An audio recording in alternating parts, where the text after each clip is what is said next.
Baïso, président de l'Association des plombiers du Sénégal. Je souhaitais les meilleurs vœux à nos anciens plombiers. Dans les années 60, nos anciens travaillaient durement sur la plomberie.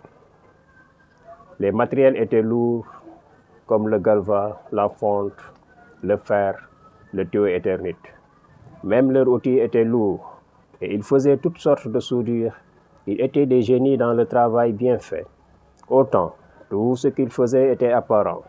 Et aussi, avant de commencer leur travail, ils utilisaient un mètre pour mesurer la distance de chaque appareil qui serait installé.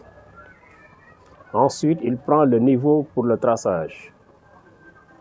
Ensuite, la corde à tracer pour donner la voie à l'évacuation ou à l'alimentation. Et tout ce qui est tracé est dimensionné sur mesure, bien limité sur chaque trait.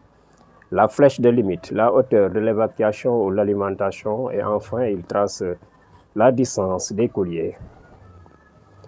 S'il faut faire un encastrement, il continue à tracer et respecter les mêmes mesures, sauf sur ce cas, s'il y a des secrets d'encastrement, des tuyaux et de fixation, des tuyaux d'alimentation.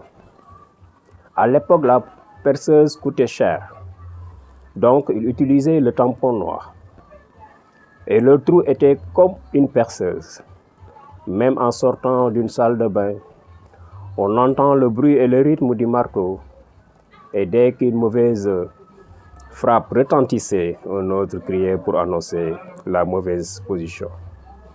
Ils étaient des créateurs dans leur domaine et avaient des termes spéciaux pour le travail bien fait. Ils refusaient même toutes sortes de travaux de mauvaise qualité, comme les emboîtements courts et coniques